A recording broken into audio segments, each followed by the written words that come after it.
Assalamualaikum warahmatullahi wabarakatuh. Perkenalkan, nama saya Afik Sakwan Rustam dari kelas 2 PD Bone. Di sini saya akan menjelaskan soal yang diberikan kepada Bapak tentang pelayanan publik. Baik, di sini saya akan menjelaskan pengertian perbedaan karakteristik barang bersifat publik. Yang pertama itu penggunaannya tidak dimediasi oleh transaksi bersaing sebagai barang ekonomi biasanya. Yang kedua itu tidak dapat diterapkan prinsip pengecualian atau non-exclusivity. Yang ketiga itu individu yang menikmati barang tersebut tidak dibagi, yang artinya digunakan secara individu. Baik, di sini saya akan menjelaskan pengertian citizen charter. Di sini charter adalah suatu pendekatan dan penyelenggaraan pelayanan publik yang menempatkan pengguna layanan sebagai pusat perhatian. Dan adapun yang ketiga itu perbedaan pelanggan internal dan eksternal.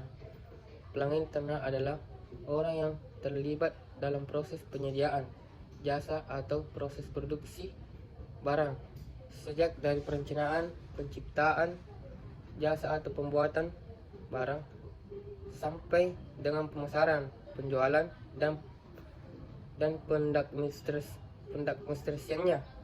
Sedangkan pelanggan eksternal adalah semua orang yang berada di organisasi komersial atau non komersial yang menerima layanan penyerahan barang atau jasa di organisasi atau perusahaan. Adapun yang keempat dijelaskan dan berikan contoh customer relative process. Customer relative process adalah proses yang terkait dengan desain dan pengembangan, serta proses pembelian dan proses contoh pasca beli. Contohnya yang lebih konteks menurut saya di sini misalnya motor. Nah, ketika kita ingin memberi motor Honda, kita harus membuat showroom motor, diberikan di beberapa daerah terkait target pasar kita, dan kemudian proses kontrol pasca belinya itu ialah menjadikan spare part motor tersebut yang namanya customer relative process. Itu mulai dari proses pembelian keinginan pelanggan untuk membeli sampai dengan pasca belinya dengan tujuan untuk menjaga loyalitas dari pelanggan. Dan adapun yang kelima itu cara menghadapi keluhan pelanggan. Yang pertama, terima keluhan dengan baik. Biarkan pelanggan tahu bahwa kamu memperhatikan yang mereka sampaikan. Akuilah jika kita memerlukan kesalahan, dan jangan lupa segera meminta maaf atas ketidaknyamanan atau disebabkan oleh kesalahan tersebut. Dan yang kedua itu petakan masalah keluhan pelanggan. Begitu mendengarkan keluhan yang disampaikan pelanggan, kita pun bisa memahami dengan baik masalah apa yang sebetulnya dihadapi. Dan yang ketiga itu segera tangani komplain dengan cepat. Setelah kamu paham inti keluhan yang dihadapi pelanggan dan meminta maaf, kini kita bisa menawarkan solusi yang tepat untuk mengatasinya. Dan yang keempat itu memberikan solusi terbaik. Menanggapi keluhan pelanggan belumlah selesai sampai kita benar-benar menerapkan solusi yang telah kita tawarkan. Penerapan solusi harus menjadi pengalaman yang efisien bagi pelanggan. Dan nomor 6 itu unsur-unsur pelayanan berdasarkan klasifikasi paradigma. Jasa berbeda dengan barang. Barang bersifat nyata sedangkan jasa bersifat tidak nyata. Intelligibility dibedakan menjadi 3 dimensi.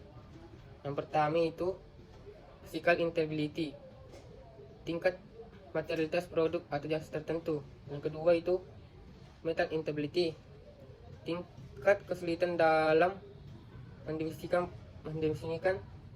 memformulasikan atau memahami produk jasa secara jelas dan akurat.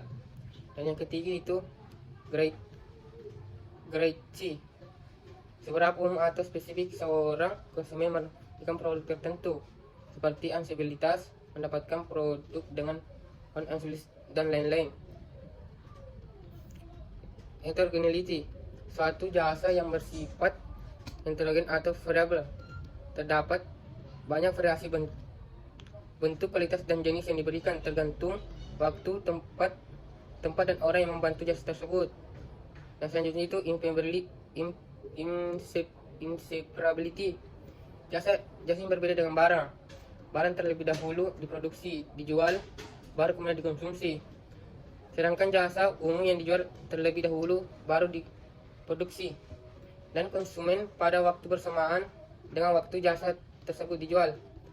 Dan yang terakhir itu perishability. Artinya adalah komoditas yang tidak tahan lama, tidak dapat disimpan atau pemakaian ulang, dijual kembali maupun dikembalikan.